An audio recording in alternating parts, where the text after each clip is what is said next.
So my name is Dr. Junaid Anis, and my co-author name is Dr. Haochen Zhang. We both belong to the Harbin Institute of Technology, and my paper title is Thermal Entropy-Based Hessian-Fuzzy Linguistic Concept Analysis in Energy-Efficient Opportunistic Clustering.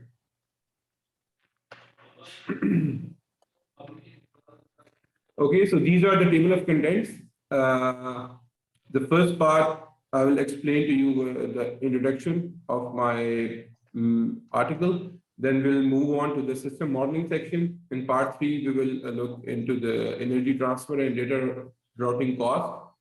In part 4, we will discuss the Hessian-Fuzzy linguistic term set analysis. And in part 5, I will demonstrate the results. So part first, introduction. So as we know that in wireless sensor networks, the main constraints in order to model the wireless sensor networks are the energy consumption and the network lifetime. So the part constraint WSNs have to adjust their sleep-awake cycle according to the application requirements, and these sleep-awake cycle adjustments are in accordance with the opportunistic routing. So researchers have proposed different kind of sleep-awake scheduling techniques like asynchronous and synchronous techniques. So in our design, we have utilized the asynchronous sleep-awake cycles based on the opportunistic routing. So what exactly is opportunistic routing? It's basically a popular technique in which the WSN gets benefit from the wireless medium broadcasting characteristics by selecting appropriate candidate forwards and devising an algorithm based on the OR metric candidate selection algorithm and the candidate coordination method.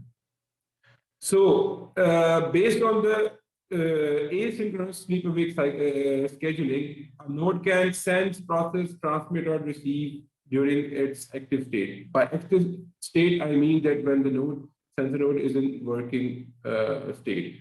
And conversely, a node goes to the sleeping state for a predefined interval based on the conditions that we have defined and the environmental conditions that node is being sensed.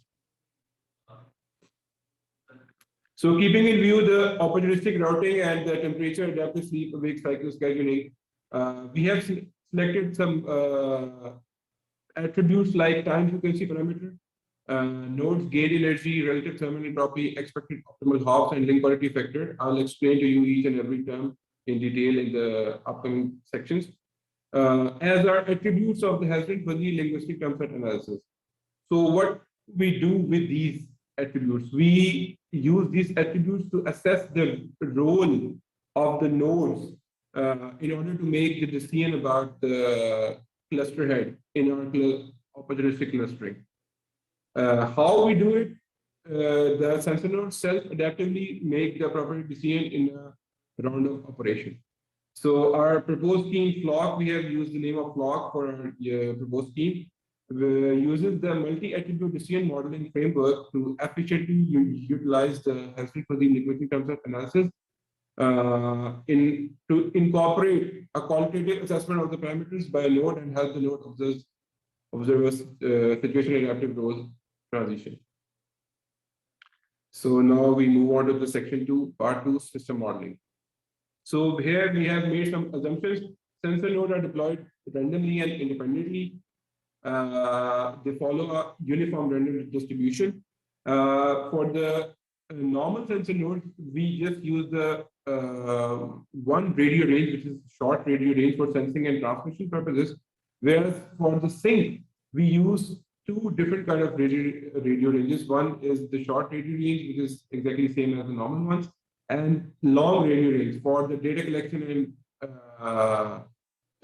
for the data collection tasks using a tag message. We have also assumed that each sensor node is equipped with a power splitting radio, which is composed of a signal processing unit to transfer energy from one sensor to the other using the radio frequency link. And we have also assumed that every sensor node is aware of its position using the energy efficient localization method. We haven't used a GPS in our model. We use the energy efficient localization method. So for the Hamilton fuzzy linguistic term set analysis, we know that each sensor node is characterized by a set of k attributes. The name of the attribute, the set of the attributes is given. C is equal to C1 to Ck, and a set of weights for each set of attributes, WT1 to WTB. The sensor node undergoes bistates. The states are mentioned where ST1 represents the favorable state in which the sensor node does not change its state and it retains the old state.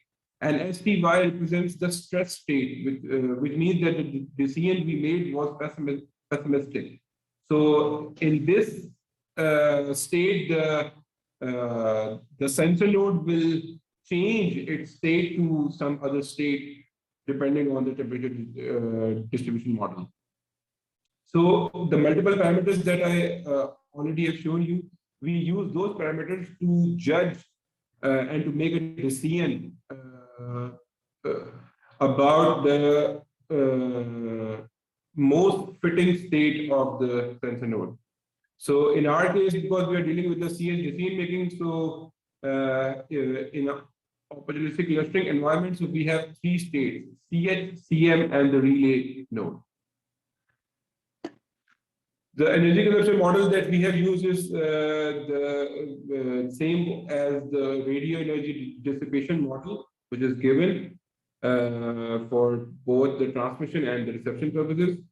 And we have also acquired the total energy consumed by the CM and the CH for data gathering and relaying purposes towards the sink and away from the sink.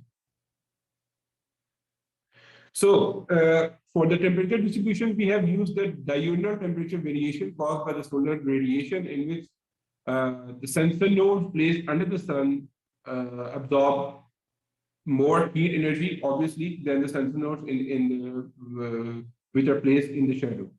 The temperature distribution after the solar heat absorption for amount of time T can be represented as shown in the equation. And from the above equation, we deduce the change in temperature of the sensor node, in which the S sun represents the amount of solar radiation at a time T. Alpha T is the temporal variation of the sun exposure. Theta is the Boltzmann constant. Cp is the mass of the sensor. And Cp is the specific heat, and theta is the mass of the sensor. So, keeping in view the solar radiation pattern for a day, for which the solar exposure for a amount of time T can be represented in the last equation, where S sun max is the peak value of the solar radiation during the day. So we know that even the identical sensor nodes behave differently when they are placed under the sun due to solar radiation exposure, maybe traffic flow, and also it depends on the relative position of the sensor node. So in order to compute the relative thermal entropy, we first consider that Ti is the temperature of the ith node, and TH is the highest temperature for which the ith node becomes non-operational. So our probability of failure of a sensor node becomes Ti divided by TH. The cumulative effect of failure likelihood leads to network instability. So in order to model that network instability based on the thermal contribution of the sensor node, we need to measure the degree of uncertainty in the sensor network based on the probability distribution function, for which we use the relative thermal entropy as shown in the last equation. Where in the last equation, the denominator NBR it represents the neighboring information, the neighboring thermal entropy, sum of the neighboring thermal entropy. Part 3, energy transfer and data routing cost.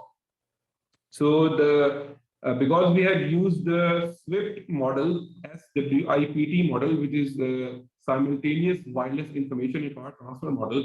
So the amount of energy a node I or a node J can transfer to the node I using the RF transfer SWIFT model is shown in the equation, in which eta1 is the energy conversion efficiency, mu is the energy and data splitting ratio, Pj is the signal power received from the node J, and HVI is the channel gain between node I and node J, which depends on the product of the constant beta1 and the distance between node I and node J. Beta1 is a constant which depends on the radio propagation properties of the environment.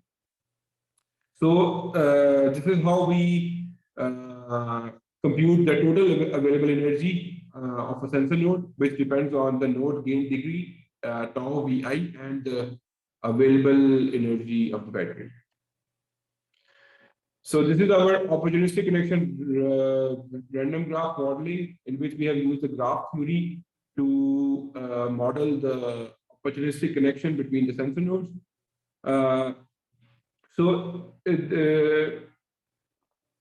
As we know that if any sensor node works for a longer time, it is highly likely that the sensor node will be able to communicate with the neighbors due to higher status transition frequencies. If we talk about the link connectivity based on the opportunistic routing. So in our case, the link connectivity also depends on the data routing cost.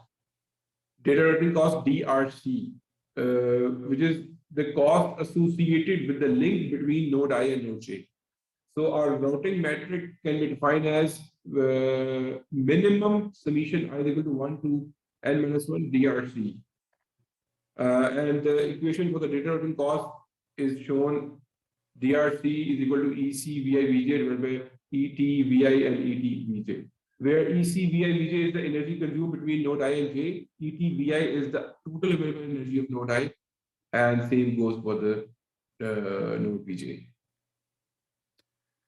So for the energy transfer and data routing cost, I already discussed that we use the asynchronous working sweeping cycle to model our opportunistic connection random graph. So here are some figures obtained from my previous manuscript, in which we have shown that how we can model the opportunistic connection random graph using the asynchronous working sweeping cycle strategy. The right side, the figure on the right side represents the NAN, neighborhood area network of the smart grids, in which we have already used this opportunistic connection random graph concept. So this is how it is done. First, the probe message forwarding mechanism is initiated from the cluster head. It goes to the cluster members, and the cluster head acquires the information from the cluster members. Then it sends back the tag message. So then we develop the opportunistic connection random graph, and based on this OCRG, we define our spanning tree transformation for the opportunistic routing. Now we come back to the energy transfer and data routing. So as I already mentioned, that the energy transfer and data routing cost, it depends on two factors: time frequency parameter, for which the equation between node Vi Vj and node Vi and the sink is given below, and also it depends on the data routing cost, for which I have already shown you the equations. So our link connectivity now becomes alpha 2 DRC plus 1 minus alpha 2 TF Vi Vj. Alpha 2 is the appropriate weight assigned to the data routing cost and the time frequency parameter. So finally, we come to our last section of this of our design, which is Hetheran fuzzy linguistic transfer analysis. Sorry.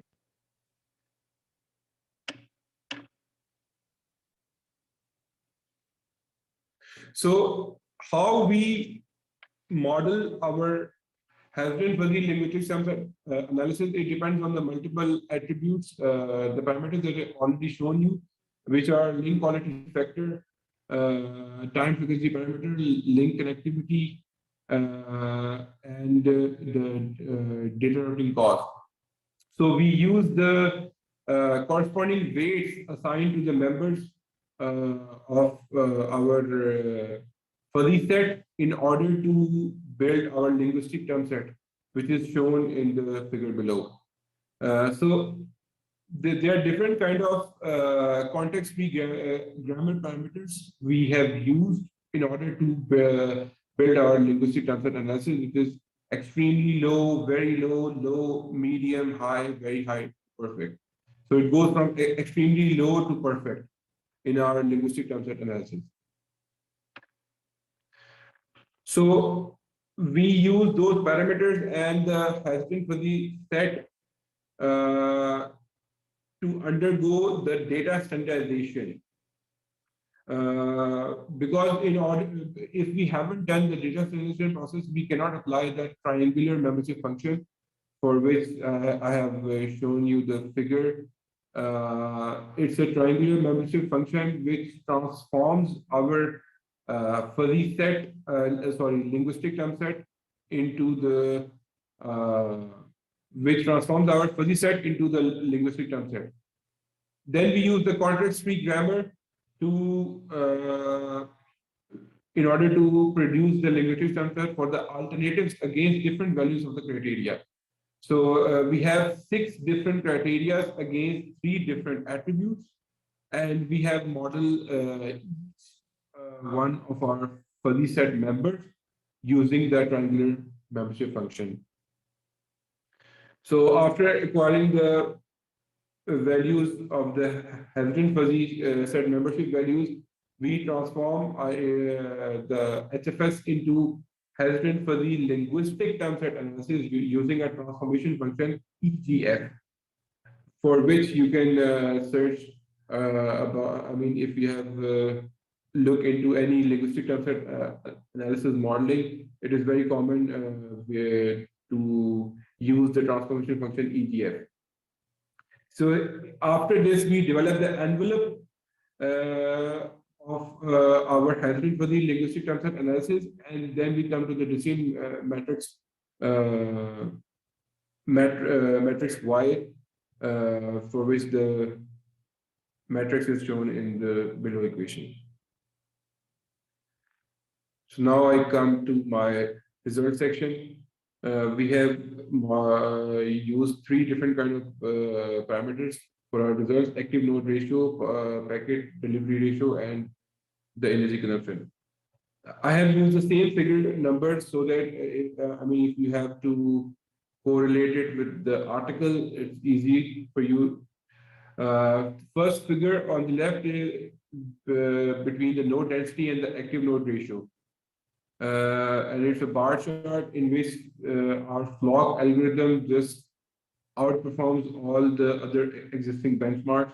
And the highest performance of the flock is when the number of nodes is 80, and it achieves the active node ratio greater than 0.6.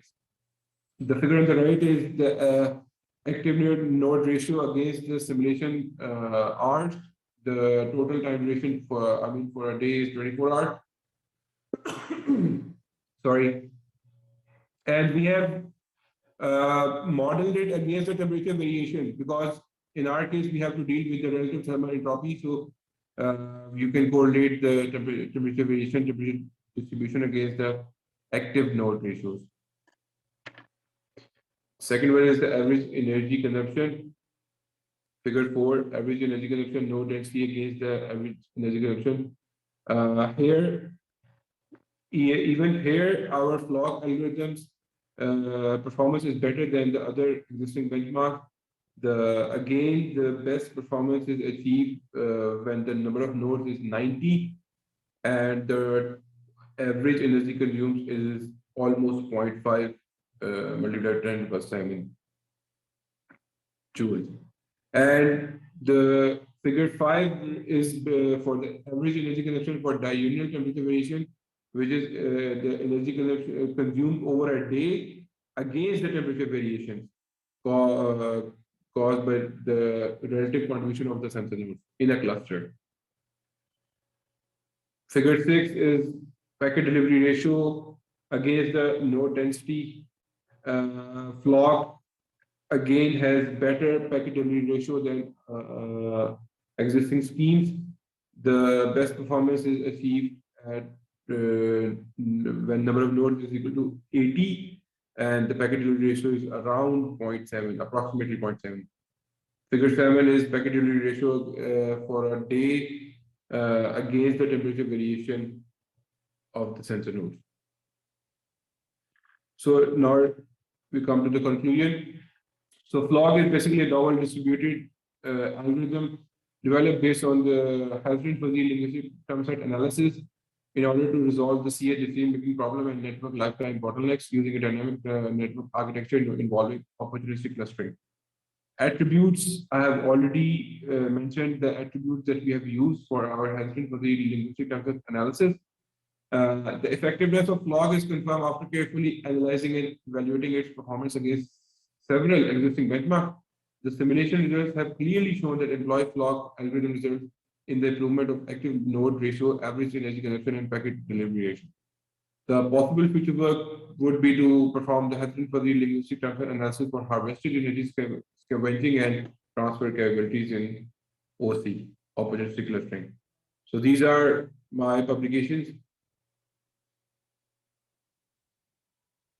And these are some of the references that I have used for this article. Thank you for your attention. Okay.